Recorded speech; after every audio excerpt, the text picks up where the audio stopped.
Welcome back, Pasta. I haven't been to Havana now since 2019. It's too hot this time of year for me to go, but I think by about October, November, I'll be rolling down there. Talk about your trip. Oh man, we were all together, man. I didn't realize when I missed my second time in Havana in like 6 weeks, right? I didn't realize there was so much Italian food in a lot of those restaurants over there. I mean, I guess our kind when they were there back in the Batista days left behind some good shit. It wasn't all bad because there's a lot of carbonaras, there's a lot of pomodoros, there's a lot of alfredos, there's a lot of Italian food on the menus, including in the Buena Vista Social Club as well. Yeah. I think the Sicilian is well represented there too. Yeah. Well, me and Fee went down this time for May Day, right? That's the whole intention for us to go. She couldn't go last time. She had problems with her visa getting it settled coming from Moscow. I obviously went down there the first time a little bit 6 weeks ago to try to start getting build some type of relationship with the Cuban government to go and try to observe their elections. I knew it was a long shot the first time going that they weren't going to let anybody in. I'd done my homework before.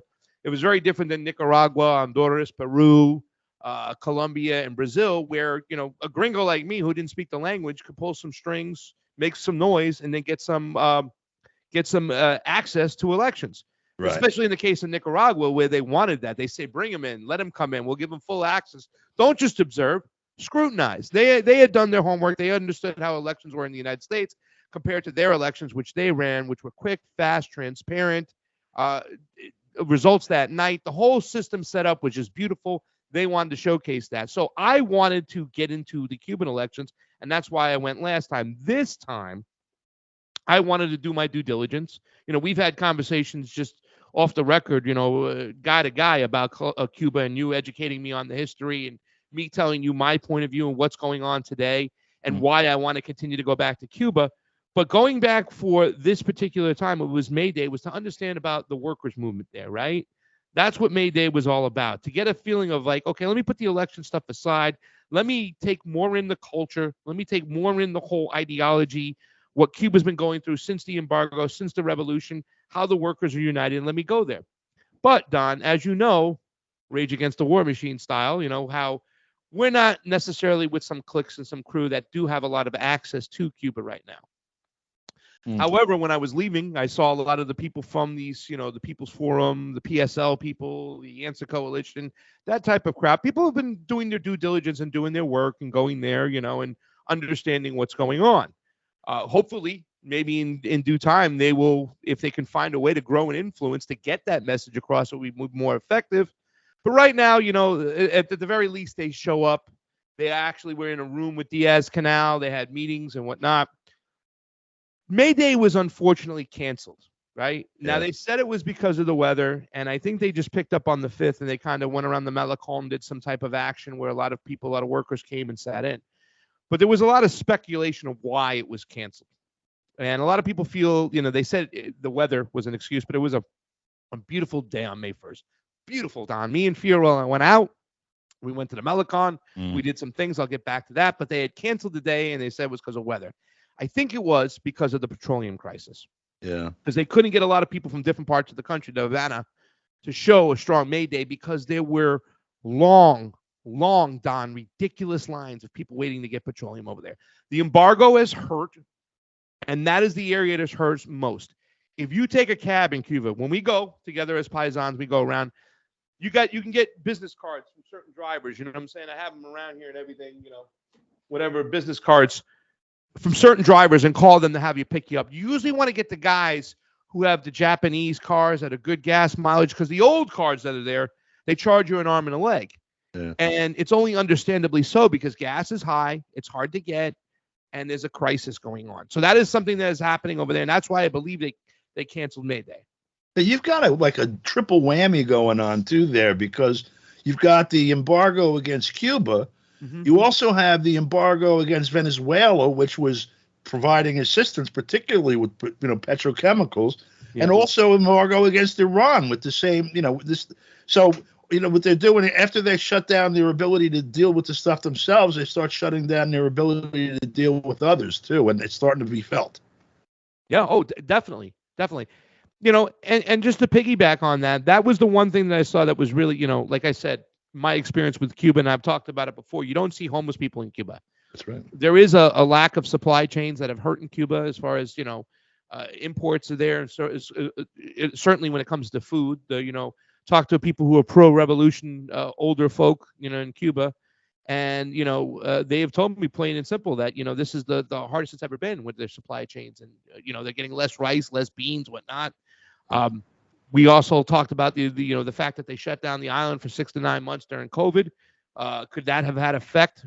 Can't completely blame the Cuban government for doing it. We understand the COVID situation better than most. And, if you're looking at a nation and you're an adversary to the West, what was this really? I don't want to get into tinfoil hats, but is it a bioweapon or is it a real thing that came out of bat soup, whatever the case may be?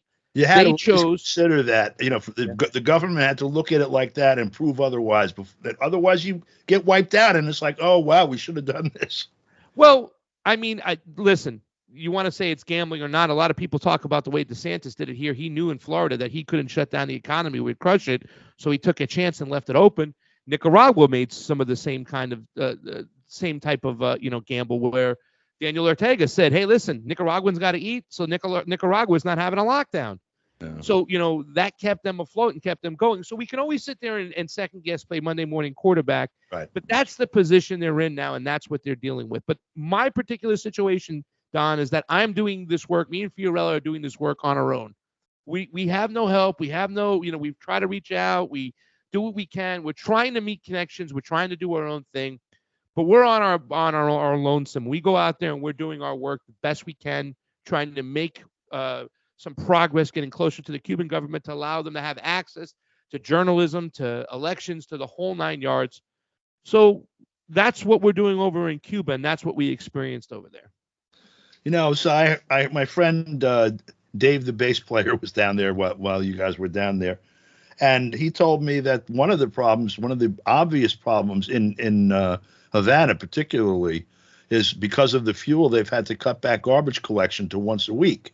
Yep. And so you're starting to see some of the same problems you saw in New York City, for example, or Paris or London during garbage strikes, including with infestation and such. And that's kind of, it's an obvious in your face, literally problem that they've got to deal with. So just so people know, you've been doing this election work for a long time. You ran off some of the places that you've done the work before. What do you see going on in Cuba in that area? Well, we don't see anything because we haven't been provided access. And I understand why the Cuban government, is not going to be keen on providing access. But what people have to realize is that this is new times. It's only a couple years since Diaz-Canel got in there. And, he is not Castro. He shouldn't pay for the decisions of Castro, which the United States hold against Cuba, putting missiles on the Isle, whatever the case may be. So with him comes a new dawn, a new day. And Cuba is moving, like I said, more to that kind of market socialist model where they have even announced that they're opening up their privatization to 2,000 plus sectors of the economy. But when it comes to the elections, they're still stuck a little bit in the times of old past, which means not giving a lot of access. This is something they need to do because if they do so, and this is just my personal opinion, if they do so, they'll legitimize their government. They'll legitimize their nation state as of them, for the, by the people. If you can show that you have free and fair elections and you let the international community in, even the negative ones that are going to come out there like the OAS and go against you. But if you let it open and you open it up and you can show that your elections are really good. And hey, Don, the conservatives in America, right? They want to have whatchamacallit in their elections. They want to have elections taught in school, in class. Well, Cuba already has kids involved in their elections. I want to show that. I want to highlight that. And I want to bring some legitimacy to Cuba and their government and their elections, because I think because it's an embargo, the Cuban people are being punished. And that's the sin about this whole thing right now. They're caught in the middle. They don't deserve that. Yeah, I agree with that. All right. Thanks a lot, Pasta. Thank you for your time. And we will speak with you again.